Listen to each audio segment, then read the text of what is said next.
YouTube, what's up? It's new side-by-side day. Yamaha has come out with their new Wolverine Rmax in a 2 and a 4-seater, and I thought we'd talk about them a little bit. Really cool, kind of like all-rounder, kind of Swiss Army knife of side-by-sides for you guys. And I'm definitely kind of more extreme. I like these super fast, like high horsepower desert machines, but a lot of you guys want a comfortable, sporty kind of all-rounder, and I think that's where this machine kind of fits in for you guys. I think it's a really nice addition, and it's good to see more side-by-sides and more competition coming to market out there. This reminds me kind of a General from Polaris, like in that same category. Let's talk about it. So I'm going to talk about the LE model. It's the loaded model. It's $23,299, and it has a ton of stuff just factory installed from the get-go. It's really nice. Biggest thing with this one is it is a 1000cc or a 999cc motor, 108 horsepower. It is a dry sump motor. So if you guys don't know the difference between a dry sump and a wet sump, is your crankshaft in a wet sump is spinning in oil, which creates drag, which lowers performance to keep it lubricated, where a dry sump has an external container, and then it squirts oil on all your components and then sucks it back out into the container. So it's a higher performance thing to do to an engine, and it keeps that drag down and still lubricates it really well. So a new motor, a dry sump, it makes a lot of power. It looks like it's a nice compact design.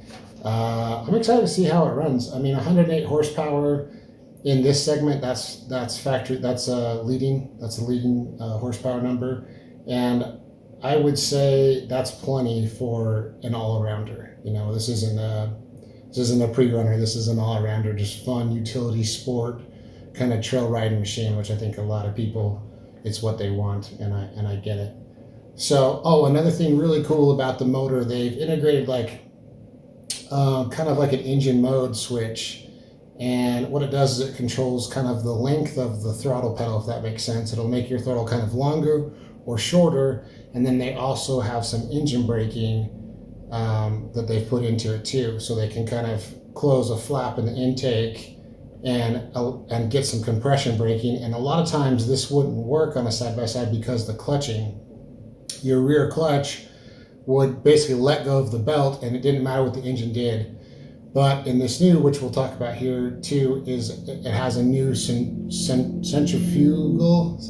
clutch on the back of the clutch. So it has a clutch on the clutch, which I know kind of sounds weird, but it actually works really well because it keeps that belt tight on that secondary. So you don't have slip, and then you can also have engine braking, and Yamaha is super proud of this clutch system. They've got a 10-year warranty on your belt. So it should be ultra reliable. Kawasaki has a similar setup on their KRX, and it works extremely well. So it's going to really, I think, CVTs have their ups and downs. I really like CVTs, but you do have to dial them in. And I think this is kind of the ticket for the all-around like trail machine. It just makes everything, your engagement is super smooth, and it allows you to keep that belt tight so you can have engine braking or pull a little trailer, and do some other stuff and not burn your belt. And rock crawling, same thing. You can have like a really smooth throttle, and the engagement's so nice that you're not going to burn stuff getting stuck on a little obstacle or something. So really cool engine and transmission stuff. They really did some cool stuff. It's not just throw an old motor in there. It's a new motor. You got a dry sump. You got the throttle modes with the engine braking on a new clutch system with awesome cooling and a centrifugal clutch on the back. So clutch on the clutch is the best way to describe it. So really awesome. The drivetrain is a big step.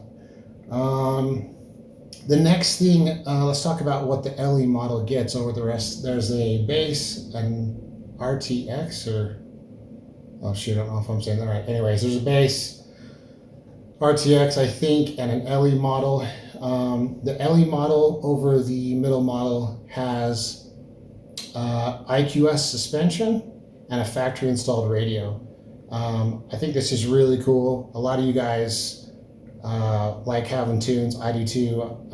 It's freaking awesome. So having a factory installed radio is really cool.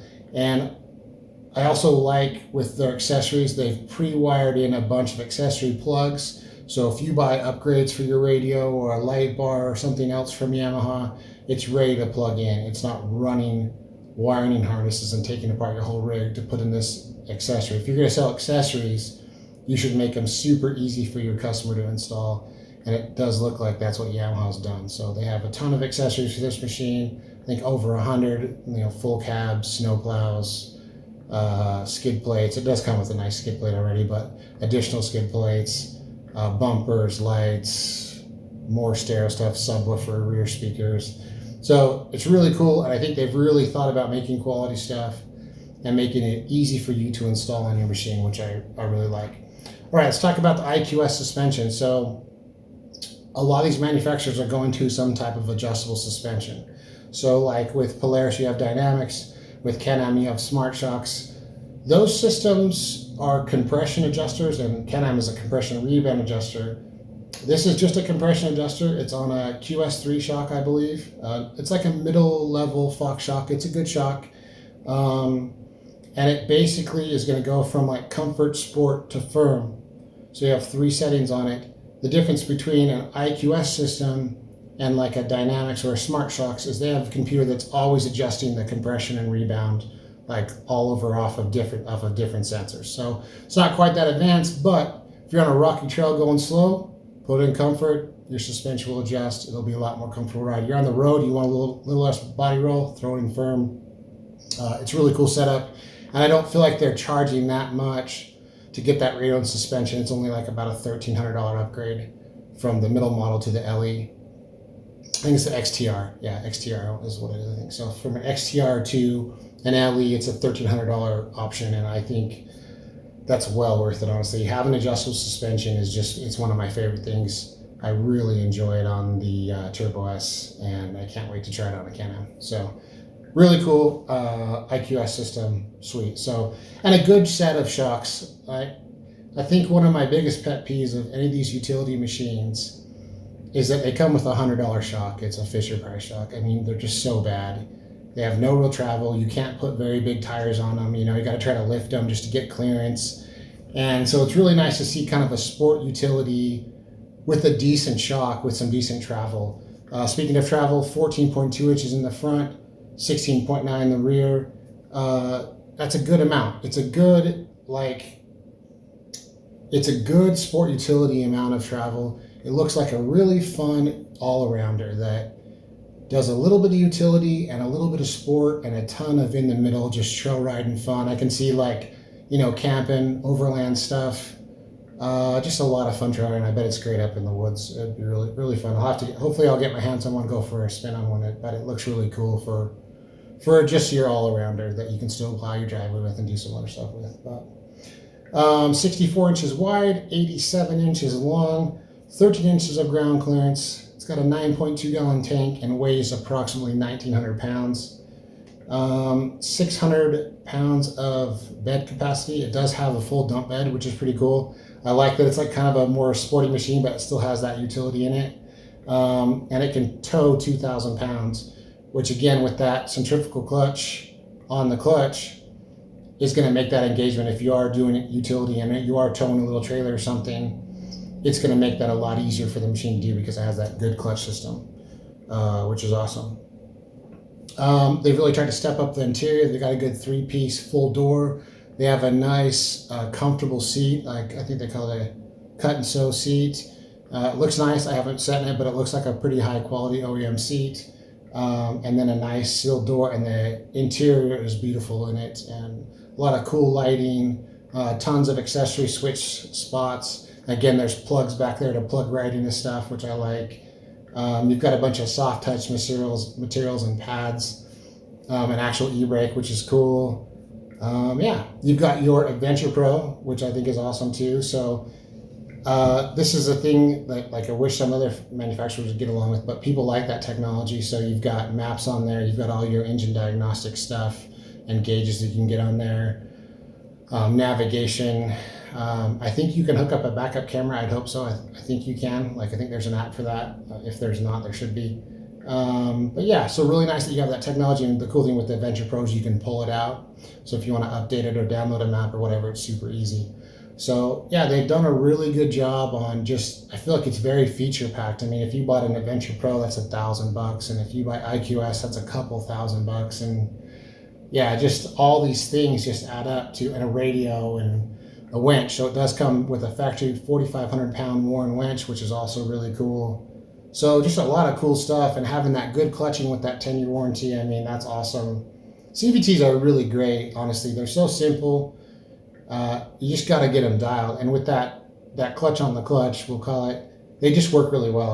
I've tried it in a KRX, and they work extremely well. Let's see. High quality doors. So yeah, tons of accessories. You know, I know guys, it has a heater available for it. It has a full enclosure.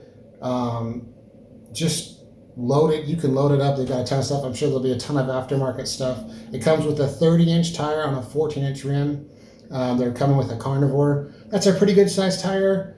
I don't know if it can fit a bigger tire. I just love 32s. I don't know if this chassis can fit it, but it'd be cool. That'd be my one kind of wish. I wish it would have came with a 15-inch rim and a beadlock, and possibly a little bit bigger tire would have been really cool. But a really cool, I like the way the 2-seater looks. The 4-seater is cool too. The 4-seater is like, it's not that big. The rear seats are kind of like in the back of the bed. It's a little bigger. And they have a bunch of cool stuff they've done with storage where you can move the seats forward and stuff. So it's just neat, and I like it. This is kind of like, so this is in your Polaris General kind of category, as kind of like a do-it-all machine. You're not necessarily this hardcore sports guy like me, and you're not necessarily this like total utility guy on a farm. You want something in the middle, and I think this machine is nice. I think it's got a good pair of shocks and a lot of really cool technology, and I think Yamaha's going to do really well with it. So just want to throw it out there, talk about it. Tell me what you like about the Rmax, what you don't like, and what you'd like to see.